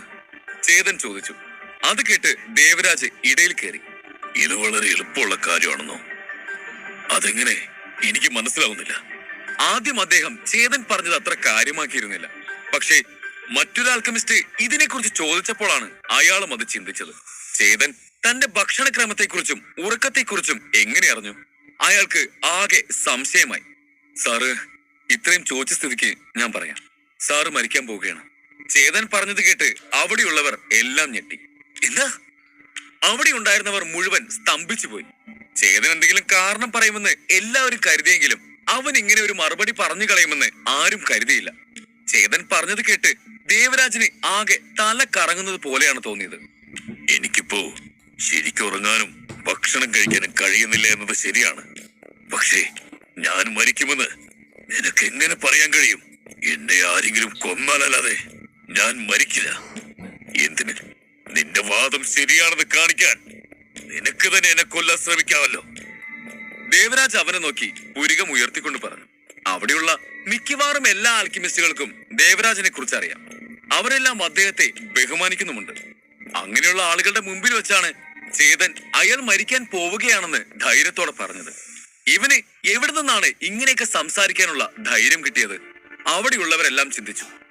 എനിക്ക് പ്രായമായെങ്കിലും ഞാൻ വളരെ ആരോഗ്യവാനാണ്. ഞാനൊരു ആൽക്കിമിസ്റ്റായി പ്രവർത്തിക്കാൻ തുടങ്ങിയിട്ട് വർഷങ്ങളായി. ഒരുപാട് പരിശ്രമിച്ചിട്ടും എന്റെ ലെവൽ ഇപ്പോൾ ഉള്ളതിനേക്കാൾ ഉയർത്താൻ എനിക്ക് കഴിഞ്ഞില്ലെങ്കിലും ഞാനെപ്പോഴും കഠിനമായി തന്നെ അതിന് പരിശ്രമിക്കുന്നുണ്ട്. ഒന്നുമില്ലെങ്കിലും എന്റെ ശരീരത്തിൽ നടക്കുന്നത് എന്താണെന്ന് മനസ്സിലാക്കാനുള്ള കഴിവെങ്കിലും എനിക്കുണ്ട്. പിന്നെ നീ എന്തിന്റെ അടിസ്ഥാനത്തിലാണ് ഞാൻ മരിക്കാൻ പോവുകയാണെന്ന് പറഞ്ഞത്? ദേവരാജ് ദേഷ്യത്തോടെ ചോദിച്ചു. ആൽക്കിമിസ്റ്റുകൾ എപ്പോഴും മരുന്നുകൾ, ഔഷധ സസ്യങ്ങൾ മുതലായവയ്ക്ക് ചുറ്റുമാണ് ജീവിച്ചിരുന്നത്. അവർക്ക് അവയെക്കുറിച്ച് നല്ല അറിവുണ്ടായിരുന്നു. രോഗം നിർണയിക്കുന്നതിൽ ചേതന് ഒരു വൈദ്യന് തുല്യമാകാൻ കഴിയില്ലെങ്കിലും മാന്ത്രിക ലൈബ്രറിയുടെ സഹായത്തോടെ ചേതന് ചില വിവരങ്ങൾ അറിയാൻ സാധിക്കുമായിരുന്നു. ചേതൻ മൃദുവായി പുഞ്ചിരിച്ചുകൊണ്ട് പറഞ്ഞു. സാറ് പറഞ്ഞ ശരിയാണ്. സാറിന്റെ ശരീരത്തിന് ഒരു കുഴപ്പമില്ല. ഇപ്പോൾ ദേവരാജിന്റെ മുഖം കൂടുതൽ കുഴപ്പത്തിലായി. കുഴപ്പമൊന്നുമില്ലേ? പിന്നെ നീ എന്തിനാണ് അങ്ങനെ പറഞ്ഞത്? അയാൾ ദേഷ്യത്തോടെ ചോദിച്ചു. വായിൽ തോന്നിയതൊക്കെ വിളിച്ചു പറഞ്ഞ് വെറുമൊരു കോമാളി അവൻ വന്നു നിൽക്കുകയാണ് ഇവനിവിടെ. ഇവിടെ ഒരു സംവാദമാണ്, അല്ലാതെ സർക്കസ് ഒന്നുമല്ല. നിനക്ക് എന്ത് വേണമെങ്കിലും പറഞ്ഞ് കയ്യടി വാങ്ങ. ഇവിടെ നീ പറയുന്നതെല്ലാം സത്യമായിരിക്കണം. അവിടെയുള്ളവരെല്ലാം ചേതന് നേരെ തിരിഞ്ഞു. അവരെല്ലാം തന്നോട് ദേഷ്യപ്പെടുന്നത് കണ്ട് അവൻ ഉറക്കെ ചിരിച്ചു. നിനക്ക് ഞങ്ങളെ കണ്ടിട്ടുണ്ടാ മണ്ടന്മാരായി തോന്നുന്നുണ്ടോ? എല്ലാവരും കാര്യമായി ചോദിക്കുമ്പോ നീ എന്താ ഇങ്ങനെ ചിരിച്ചു കാണിക്കുന്നത്? ദേവരാജ് ദേഷ്യത്തിൽ പറഞ്ഞു. ഇനി നീ എന്താണാവോ പറയാൻ പോകുന്നത്? മറ്റൊരു ആൽക്കെമിസ്റ്റ് ചോദിച്ചു. പക്ഷേ ചേതൻ അപ്പോഴും ആത്മവിശ്വാസത്തോടെ നിന്നു. അത് കണ്ട ദേവരാജിന് തന്റെ ശരീരത്തിലൂടെ ഒരു നടുക്കം കടന്നു പോകുന്നത് പോലെ തോന്നി. ചുറ്റുപാടുമുള്ള എല്ലാവരെയും നോക്കി ചേതൻ പതിയെ ശബ്ദമുയർത്തി സംസാരിക്കാൻ തുടങ്ങി. ആരും ഞാൻ പറഞ്ഞത് വിശ്വസിച്ചിട്ടില്ല എന്ന് എനിക്ക് മനസ്സിലായി. അതുകൊണ്ട് ദേവരാജ് സാറിനെ കുറിച്ച് നമുക്ക് പിന്നെ സംസാരിക്കാം. ഇപ്പോ ഞാൻ അദ്ദേഹം ഉണ്ടാക്കിയ മരുന്നിനെ കുറിച്ച് പറയാം. അത് കേട്ട് എല്ലാവരുടെയും ശ്രദ്ധ ദേവരാജ് തയ്യാറാക്കിയ ടാബ്ലറ്റിലേക്ക് തിരിഞ്ഞു. സാറ് വളരെ ശാന്തനായ ഒരാളാണ്. അതുപോലെ അദ്ദേഹത്തിന് നല്ല പ്രവൃത്തി പരിചയമുണ്ട്. അതുകൊണ്ട് അദ്ദേഹം മരുന്നുണ്ടാക്കിയ രീതിയിൽ യാതൊരു തെറ്റുമില്ല. പക്ഷേ അദ്ദേഹം ഉണ്ടാക്കിയ ഈ മരുന്ന് കഴിച്ച അതൊരാളുടെ ഉത്കണ്ഠ വർദ്ധിപ്പിക്കും. അത് കഴിക്കുന്നയാൾ ഉടൻ മരിക്കുകയും ചെയ്യും. നീ എന്താണ് ഈ പറയുന്നത്? സാറുണ്ടാക്കിയ രീതിയിൽ യാതൊരു തെറ്റുമില്ല. അത് മാത്രമല്ല, അതൊരു ലെവൽ 4 ടാബ്ലറ്റുമാണ്. പിന്നെ എങ്ങനെയാണ് അത് കഴിക്കുന്നവർ മരിക്കുന്നത്? ഒരു ആൽക്കമിസ്റ്റ് ചോദിച്ചു. നീ തോന്നിയതൊക്കെ പറയുന്നത് കേട്ട് അതൊക്കെ വിശ്വസിക്കാൻ ഞങ്ങൾ ആരും മണ്ടന്മാരല്ല, മറ്റൊരു ആൽക്കമിസ്റ്റ് പറഞ്ഞു. ചേതൻ പറഞ്ഞത് ആരും തന്നെ വിശ്വസിച്ചില്ല. രാജേഷിന്റെ ടാബ്ലറ്റ്സ് തെറ്റായിരുന്നതിന് ഒരു കാരണമുണ്ട്. അയാളുടെ ഉള്ളിൽ തന്റെ കാമുകിയോടും സുഹൃത്തിനോടുമുള്ള ദേഷ്യമായിരുന്നു. എന്നാൽ ദേവരാജ് അങ്ങനെയല്ലല്ലോ. അദ്ദേഹം ഒരു ശാന്തശീലനാണ്. ശാന്തമായ മനസ്സോട് ഉണ്ടാക്കിയ മരുന്ന് മികച്ചതായിരിക്കും. പിന്നെ എങ്ങനെ അത് കഴിച്ച് ഒരാൾക്ക് മരണം സംഭവിക്കും? ചേതൻ പറഞ്ഞത് ആർക്കും വിശ്വസിക്കാനായില്ല. ചേതൻ തന്റെ മുന്നിലുള്ള കൂട്ടിലേക്ക് കൈ ചൂണ്ടി. നിങ്ങൾക്ക് എന്നെ വിശ്വാസമില്ലെങ്കിൽ ദാ ഇവിടെ വിർച്വൽ മൃഗങ്ങളുണ്ടല്ലോ, അവയിലൊന്ന് പരീക്ഷിച്ചു നോക്കാം. അവൻ പറഞ്ഞതും അവിടെയുള്ളവരെല്ലാം ആ ബോക്സിലേക്ക് നോക്കി. അവൻ പറയുന്നത് ശരിയാണെന്നൊന്നും എനിക്ക് തോന്നുന്നില്ലെങ്കിലും എന്തുകൊണ്ട് അതൊന്ന് പരീക്ഷിച്ച് നോക്കിക്കൂടാ? ഒരു ആൽക്കമിസ്റ്റ് പറഞ്ഞു. അത് അവിടെയുള്ള ബാക്കിയുള്ളവരും ശരിവെച്ചു. ശരി, നമുക്ക് ആ ടാബ്ലറ്റ്സ് പരീക്ഷിച്ച് തന്നെ നോക്കാം എന്ന് പറഞ്ഞ് ഒരു ആൽക്കമിസ്റ്റ് തന്റെ സീറ്റിൽ നിന്ന് എഴുന്നേറ്റ് വന്നു. അയാൾ ഒരു ടാബ്ലറ്റ് എടുത്ത് ഡിജിറ്റൽ ബോക്സിന്റെ സ്ലോട്ടിൽ വെച്ചു. അതിന് മുൻപുള്ള മൃഗത്തെ പോലെ ദേഷ്യം വന്നില്ല. ആവേശത്തോടെ ആദ്യത്തെ മൃഗത്തെ പോലെ ഓടിയില്ല. പകരം മറ്റൊരു മൃഗത്തെയും ശല്യപ്പെടുത്താതെ ശാന്തമായി പോയി ഒരു മൂലയിലിരുന്നു. അത് ശ്വാസം എടുക്കുന്ന ശബ്ദം പോലും കേൾക്കാത്ത അത്ര ശാന്തതയിലായിരുന്നു. ആ മൃഗം അടങ്ങി നിൽക്കുന്നത് കണ്ട് ആൽക്കമിസ്റ്റ് ചേതന നോക്കി. കണ്ടോ, അതെത്ര ശാന്തമായിട്ടാണ് ഇരിക്കുന്നതെന്ന്. ആ മരുന്ന് മികച്ചതാണെന്നുള്ളതിന്റെ തെളിവായി ഇത് തന്നെ പോരെ? ഇനിയും നിനക്ക് എന്താണ് പറയാനുള്ളത്? അയാൾ പരിഹാസത്തോടെ ചോദിച്ചു.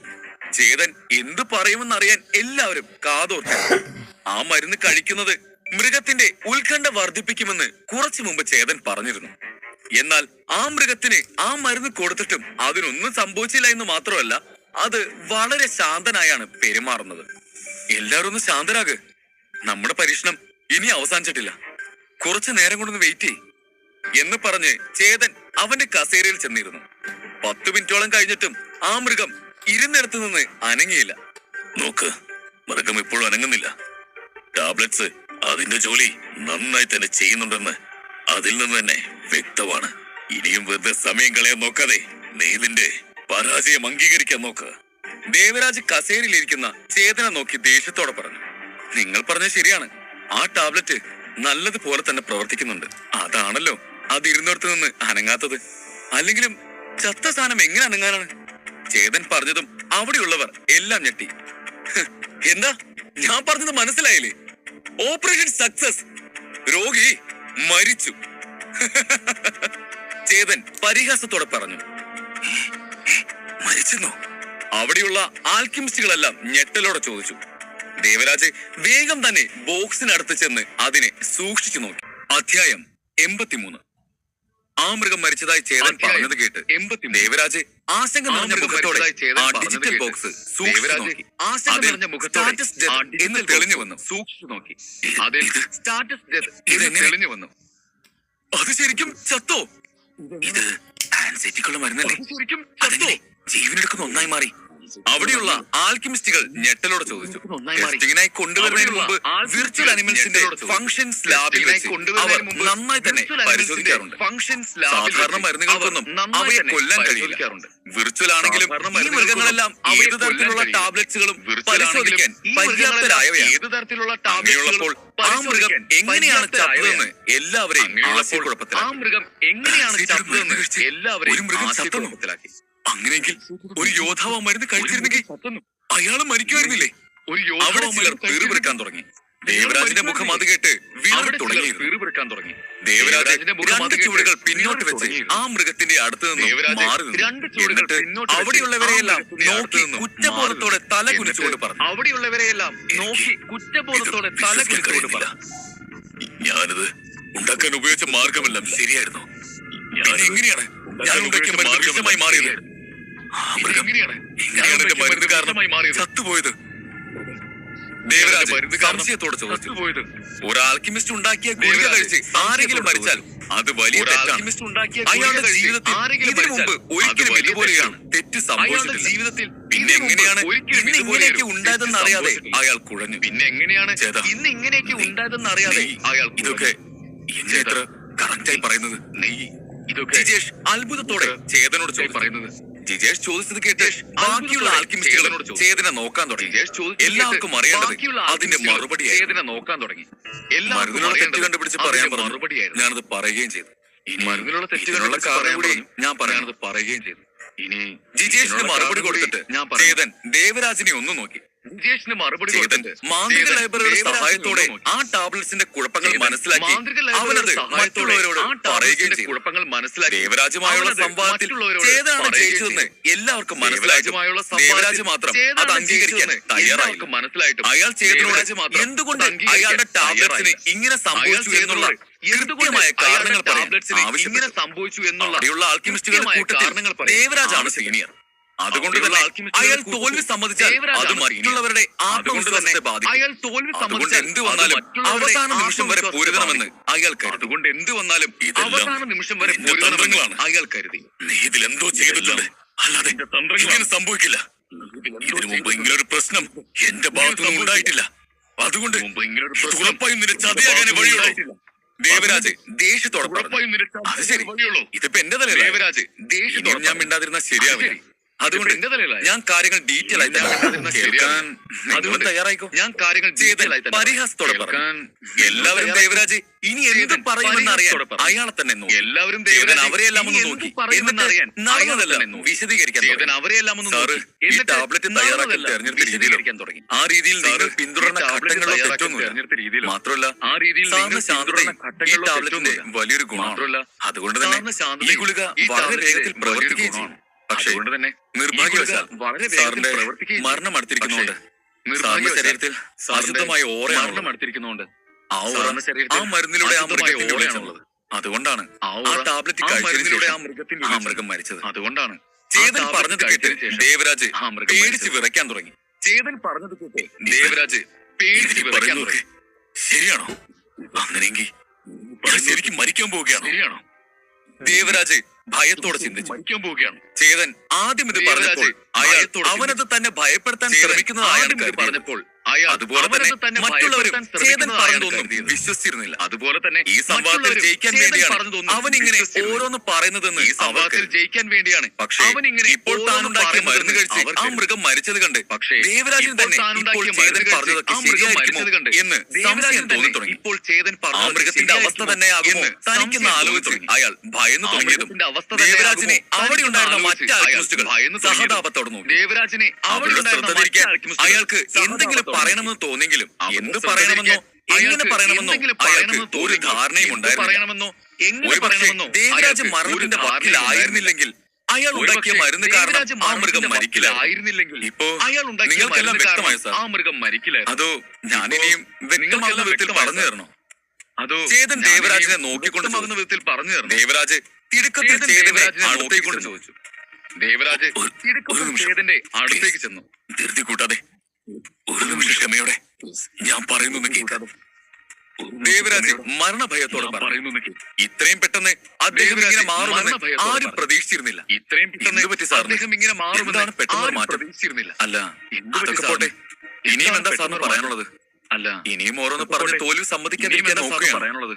അതോ ഇനിയും ഓരോ മൃഗം നേരത്തെ തന്നെ ചാവാറായിരുന്നതാണ്, അല്ലാതെ മരുന്ന് കാരണം മൃഗം നേരത്തെ തന്നെ ചാവാറായിരുന്നതാണ്. നമുക്ക് ഇതേ മരുന്ന് തന്നെ വേറൊരു മൃഗത്തിനോട് കൊടുത്ത് ടെസ്റ്റ് ചെയ്ത് നോക്കാം. നമുക്ക് ഇതേ ദേവരാജിന്റെ മാനസികാവസ്ഥ മനസ്സിലായെങ്കിലും ചേതൻ മനഃപൂർവ്വം തന്നെ ദേവരാജിന്റെ മാനസികാവസ്ഥ ദേവരാജ് പരിഭ്രാന്തനായി ഇങ്ങനെ പറഞ്ഞു.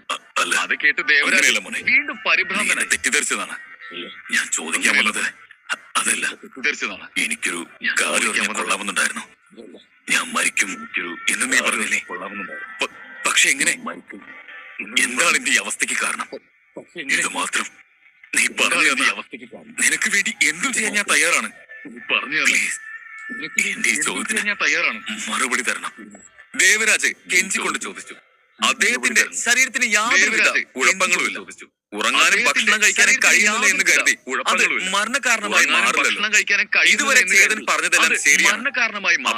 ഇതും ശരിയായി. ഇതുവരെ ചേതൻ പറഞ്ഞതെല്ലാം ശരിയാണ്. എന്തുകൊണ്ട് താൻ ഇതിനെ കുറിച്ച് നേരത്തെ അറിഞ്ഞില്ല? ദേവരാജ് എന്തുകൊണ്ട് താൻ ഇതിനെ കുറിച്ച് നേരത്തെ അറിഞ്ഞില്ല? സാറിന് നല്ല കഴിവ്. പക്ഷേ മരുന്ന് തയ്യാറാക്കുന്ന സമയത്ത് സാറിന്റെ ശരീരം നല്ലതുപോലെ തളർന്നാണ്. മരുന്ന് തയ്യാറാക്കുന്ന സമയത്ത് അത് കണ്ടപ്പോ സാറിന്റെ ശരീരം സാറിന് എപ്പോഴത്തെയും പോലെ ഉഷാറല്ലെന്ന് എനിക്ക് മനസ്സിലായി. കണ്ടപ്പോ അത് മാത്രമല്ല, എപ്പോഴത്തെയും പോലെ സാറിന്റെ ശരീരത്തിലെ പല ഭാഗങ്ങളെ ഒരു മരിച്ച ആളുടെ ശരീരം പോലെ നിറത്തിലേക്ക് മാറിയിരുന്നു. ഒരു മരിച്ച ആളുടെ ശരീരം പോലെ സാറിന്റെ ശരീരത്തിൽ പുരട്ടി ഏതെങ്കിലും മരുന്നിന്റെ പ്രശ്നമാകാനാണ് സാധ്യത. സാറിന്റെ ശരീരത്തിലെ പല ഞാൻ ആ നിറം കണ്ടിരുന്നു. സാറിന്റെ ശരീരത്തിൽ പറഞ്ഞത് കേട്ട് ദേവരാജ് ഞെട്ടലോടെ അവനെ നോക്കി. ഭയത്തിൽ രണ്ടരാജ് പിന്നിലേക്കലോടെ അവനെ നോക്കി. ചേതൻ പറഞ്ഞതുപോലെ തന്നെ അയാളുടെ ശരീരത്തിൽ പലയിടങ്ങളിലായി നിറം മാറിയതുപോലെ തന്നെ ദേവരാജ് അതെന്തെങ്കിലും പുതിയ രോഗമാകുമെന്ന് കരുതി വൈദ്യന്റെ അടുത്ത് പോകാൻ തീരുമാനിച്ചിരുന്നതാണ്. പിന്നീട് അതിനുള്ള സമയം ഒത്തുവരാത്തത് കൊണ്ട് അദ്ദേഹം പോയി. പക്ഷേ പിന്നീട് അതുമല്ല, ആ പാടുകൾ അയാളെ വലുതായി ബാധിച്ചിരുന്നില്ല. അതുമല്ല, അവയിൽ വേദനയോ ചൊറിച്ചിലോ ഒന്നും തന്നെ ഇല്ലായിരുന്നു. അതുകൊണ്ട് അത് പ്രായമാകുന്നതിന്റെ ലക്ഷണമായി ദേവരാജ് അതിനെ കരുതി. അതുകൊണ്ട് അങ്ങനെ അയാൾ തന്നെ കുറച്ച് മരുന്നുണ്ടാക്കി ദേവരാജ് പുരട്ടി. താനുണ്ടാക്കിയ മരുന്ന് കഴിച്ച മൃഗത്തിന്റെ അവസ്ഥ ഓർത്തതും അയാൾ കരഞ്ഞു വിളിച്ചുകൊണ്ട് ചേതന്റെ അരികിലേക്ക് അയാൾ കരഞ്ഞു വിളിച്ചുകൊണ്ട് ചേതന്റെ എന്റെ ദൈവത്തെ പോലെയാണ്, ദൈവത്തെ പോലെയാണ് അയാൾ പരിഭ്രമത്തോടെ പറഞ്ഞു. അയാൾക്ക് ശ്വാസം പോലും എടുക്കാൻ കഴിയുന്നില്ല. ചേതൻ പറയുന്നതെല്ലാം സത്യമാണ് എന്നുള്ള കാര്യത്തിൽ അയാൾക്കിപ്പോ സംശയമൊന്നുമില്ല. അതുകൊണ്ട് തന്നെയാണ് അയാൾ കൂപ്പുകൈകളോടെ ചേതന്റെ മുമ്പിൽ അപേക്ഷിച്ചത്. അയാളുടെ സംസാര ശൈലിയിൽ പോലും മാറ്റം പ്രകടമായി. അവൻ ഇവൻ എന്നൊക്കെ പറഞ്ഞിരുന്ന അയാൾ ഇപ്പോൾ ചേതനെ മോനെന്നും ദൈവമെന്നുമൊക്കെയാണ് പറയുന്നത്. ഇപ്പോൾ എത്ര വലിയ ആളായാലും മരണം അവരെ ഭയപ്പെടുത്തും. പറയുന്നത് സ്വന്തം മരണം മുമ്പിൽ വന്ന് നിൽക്കുമ്പോൾ ആരാണ് തന്റെ മാനത്തെ കുറിച്ച് ചിന്തിക്കുക? ഒരാൾക്ക് മാനത്തേക്കാൾ വെറുതെ അയാളുടെ ജീവനല്ലേ ചിന്തിക്കുക? ആരും മാനത്തിന് വേണ്ടി ജീവൻ അടിയറവ് വെക്കാറില്ലല്ലോ. എല്ലാവരും ആഗ്രഹിക്കുന്നത് അവർക്ക് ആവുന്നിടത്തോളം കാലം ജീവിക്കാനാണ്. ദേവരാജ് കെഞ്ചുന്നത് കേട്ട് ചേതൻ തന്റെ നെറ്റ് ജീവിക്കാനാണ്. ഇനിയും അയാളെ പേടിപ്പിച്ച് നിർത്തണമെന്ന് കരുതി സത്യം പറയാൻ തന്നെ അവൻ അയാളെ പേടിപ്പിച്ച് നിർത്തണമെന്ന് കരുതി ദേവരാജിന്റെ മുന്നിൽ ചെന്ന് നിന്നു. അവൻ തീരുമാനിച്ചു. കുറച്ച് ദിവസങ്ങൾക്ക് മുമ്പ് നിങ്ങൾക്കൊരു വിലപിടിപ്പുള്ള വസ്തു ലഭിച്ചിരുന്നില്ലേ? കുറച്ച് ദിവസങ്ങളെടുത്തത് ഒരു മൃതദേഹത്തിൽ ലഭിച്ചിരുന്നില്ലേ? ചേതൻ ചോദിച്ചത് അയാളുടെ കണ്ണുകൾ മൃതദേഹത്തിൽ നിന്നായിരുന്നു. ഈ വിഷയവുമായി ബന്ധപ്പെട്ട് ചോദിച്ചതും കൂടുതലൊന്നും ഞാൻ പറയുന്നില്ല. നിങ്ങൾക്ക് ജീവിക്കണമെന്നുണ്ടെങ്കിൽ ആ വസ്തുവിനെ തൊടാതെ പറയുന്നില്ല. അത് നിങ്ങൾ വലിച്ചെറിഞ്ഞിട്ടുണ്ടെങ്കിൽ ആ വസ്തുവിനെ തൊടാതിരിക്കുക. അവൻ പറഞ്ഞു നിർത്തിയത് കളഞ്ഞ അത്രയും നല്ലത്. അവൻ പറഞ്ഞു നിർത്തിയതും അയാൾ പതർച്ചയോടെ ചോദിച്ചു. അയാൾക്ക് അതെല്ലാം കേട്ടിട്ട് കാൽ കീഴിലെ മണ്ണ് ഒലിച്ചു പോകുന്നത് പോലെയാണ് തോന്നിയത്. അതെല്ലാം കേട്ടിട്ട് അയാൾ നിന്നിടത്തുനിന്ന് അനങ്ങാൻ പറ്റാതെ അവിടെ തന്നെ ഉറച്ചുപോയി. അയാൾ സംസാരിക്കാൻ പോലും കഴിയാത്ത അവസ്ഥയായിരുന്നു. അവിടെ തന്നെ കുറച്ച് നാളുകൾക്ക് മുമ്പാണ് ദേവരാജിന് ഒരു തളിക ലഭിച്ചായിരുന്നു. അത് അയാളുടെ കയ്യിലുള്ള തളികയേക്കാൾ ഭംഗിയുള്ളതും വിലയേറിയതുമായിരുന്നു. അയാൾ തളികയേക്കാൾ ഭംഗിയുള്ളതും കൊണ്ട് നടന്നേറിയതുമായിരുന്നു. പക്ഷേ ആ തളിക ഒരു മൃതദേഹത്തിൽ നിന്ന് എടുത്തതാണെന്ന് മാത്രം അയാൾക്കറിയില്ല. ദേവരാജ് അയാളുടെ കയ്യിലിരുന്നുകൊണ്ട് തന്നെ ഒരുപാട് ശത്രുക്കളെ സൃഷ്ടിച്ചു. അവർക്കെല്ലാം അയാളോട് നല്ല വൈരാഗ്യമുണ്ടായിരുന്നു. ദേവരാജിന്റെ ശത്രുക്കളിൽ ആരോ ഒരാൾ അയാൾക്കായി ഒരുക്കിയ ഒരു കെണിയായിരുന്നു. അത്രയും വിലയേറിയ ഒരു തളിക ദേവരാജിന്റെ കണ്ണിൽ പെടുന്ന വിധത്തിൽ അയാൾ അവർ കരുതിയതുപോലെ തന്നെ ദേവരാജ് അത് കൈക്കലാക്കി ആ കെണിയിൽ പോയി വീഴുകയും ചെയ്തു. ദേവരാജ് അയാൾക്ക് ഇതുവരെ ആ സത്യം അറിയില്ലായിരുന്നു. സത്യത്തിൽ ആ തളിക കിട്ടിക്കഴിഞ്ഞ ശേഷമാണ് അയാളുടെ ജീവിതത്തിൽ എല്ലാ കാര്യവും പ്രശ്നങ്ങളിൽ ചെന്ന് അവസാനിക്കാൻ തുടങ്ങിയതെങ്കിലും അയാൾ അത് കാര്യമാക്കിയിരുന്നില്ല. ദേവരാജ് ഉറക്കവും ഭക്ഷണവും ഇല്ലാതെ നടക്കുന്നതിന്റെ കാരണം ഈ തളിക തന്നെയാണ്. പക്ഷേ അയാൾ ഇതിനെ കുറിച്ച് ഒന്നും ഇതുവരെ ചിന്തിച്ചിട്ടുണ്ടായിരുന്നു. ദേവരാജിന്റെ കുടുംബത്തിന് പോലും ഈ തളികയെ കുറിച്ച് ഒന്നും അറിയില്ലായിരുന്നു. പിന്നെ എങ്ങനെയാണ് ഈ ചേതൻ ഇതറിഞ്ഞത്? ഒന്നും അറിയില്ല ഇത്ര കൃത്യമായി. അപ്പോൾ ആ തളികയാണോ എല്ലാ പ്രശ്നത്തിനും കാരണം? അയാളുടെ ഉള്ളിൽ ചോദ്യങ്ങൾ ഉയർന്നു. സത്യത്തിൽ ദേവരാജിന് യാതൊരുവിധ അസുഖങ്ങളും ഇല്ലായിരുന്നു. സത്യത്തിൽ ഇതിന്റെ എല്ലാം കാരണം ആരോ തനിക്കെതിരെ ചെയ്ത കൂടോത്രമാണെന്ന് അയാൾക്ക് ഇപ്പോഴാണ് മനസ്സിലായത് ആ തളിക കയ്യിലുള്ളത് കൊണ്ട് ദേവരാജന് അസുഖങ്ങളൊന്നും വരികയില്ല. പക്ഷേ യാതൊരു ലക്ഷണങ്ങളുമില്ലാതെ തന്നെ അയാളുടെ ആത്മാവ് അയാളുടെ ശരീരത്തെ വിട്ടുപോകും. ഇതെല്ലാം ചേതന്റെ മാന്ത്രിക ലൈബ്രറി അവനോട് പറഞ്ഞു കൊടുത്തുവെങ്കിലും അധികം വിശദീകരിച്ച് ഇവിടെയുള്ളവരോട് പറയാൻ ചേതൻ തയ്യാറായില്ല. കാരണം അവൻ ഇന്നാണ് ആദ്യമായി ദേവരാജനെ കാണുന്നത്. അങ്ങനെയുള്ളപ്പോൾ അവൻ ഇപ്പോൾ പറഞ്ഞ വിവരങ്ങൾ തന്നെ ആളുകളിൽ സംശയം ഉളവാക്കുന്നവയാണ്. ഇപ്പോൾ തന്നെ ഇവിടെയുള്ള ആൽക്കിമിസ്റ്റുകളെല്ലാം അവൻ എന്തോ പ്രേതത്തെ കണ്ടതുപോലെയാണ് നോക്കുന്നത്. അതുകൊണ്ട് ഇതിൽ കൂടുതൽ സത്യങ്ങൾ പറഞ്ഞാൽ ശരിയാവില്ല എന്ന് മനസ്സിലാക്കി അവൻ വായടച്ചു. മാന്ത്രിക ലൈബ്രറിയുടെ സഹായത്തോടെ ദേവരാജനെ കുറിച്ച് അറിഞ്ഞ മറ്റൊരു സത്യം എന്താണെന്ന് വെച്ചാൽ അയാൾ ഒരു നല്ല മനുഷ്യനല്ല എന്നുള്ളതാണ്. അയാൾ താൻ കൊടുത്ത വാക്ക് പാലിക്കുന്ന സത്യസന്ധനായ ഒരാളല്ല. അങ്ങനെയുള്ളവരോട് ചേതന് വെറുപ്പായ ഒരാളല്ല. അവിടെ കൂടി നിന്നവർക്കൊന്നും ഇവിടെ എന്താണ് നടക്കുന്നതെന്ന് മനസ്സിലാകുന്നുണ്ടായിരുന്നവർക്കൊന്നും ദേവരാജന് കിട്ടിയ വസ്തു എന്തായിരിക്കും മനസ്സിലാകുന്നുണ്ട്. എന്തുകൊണ്ടാണ് ആ വസ്തു കാരണം അയാൾ മരണത്തിന്റെ വക്കിലെത്തിയത്? ആ വസ്തു കളഞ്ഞാൽ എങ്ങനെ അയാൾ രക്ഷപ്പെടുത്തിയത് എന്നൊക്കെയുള്ള ഒരുപാട് ചോദ്യങ്ങൾ അവരിലുണ്ടായിരുന്നു. ഈ കേട്ടതെല്ലാം വിശ്വാസയോഗ്യമല്ലെങ്കിലും അത് വിശ്വസിക്കുകയല്ലാതെ അവർക്ക് വേറെ വഴിയില്ലായിരുന്നെങ്കിലും. കാരണം ഇതിനെല്ലാം ഉൾപ്പെട്ടിരുന്ന ദേവരാജ് തന്നെ ചേതന്റെ മുമ്പിൽ മുട്ടുമടക്കിയ അവസ്ഥയാണ്. പിന്നെ അവരത് വിശ്വസിക്കാതിരിക്കും. ചേതന് ഇതൊക്കെ എങ്ങനെ അറിയാം? എന്തായിരിക്കും അവന് പിന്നിലെ നിഗൂഢത? എങ്ങനെ അറിയാം? അധ്യായം 84. നിഗൂഢത. ദേവരാജ് ചേതനെ തന്നെ നോക്കി നിൽക്കുകയായിരുന്നു. ഇത്തവണ അദ്ദേഹത്തിന്റെ മുഖത്ത് ദേഷ്യമൊന്നും ഉണ്ടായിരുന്നില്ല. പകരം അത്ഭുതം മാത്രമായിരുന്നു. ചുറ്റും നിൽക്കുന്ന മറ്റുള്ളവരുടെ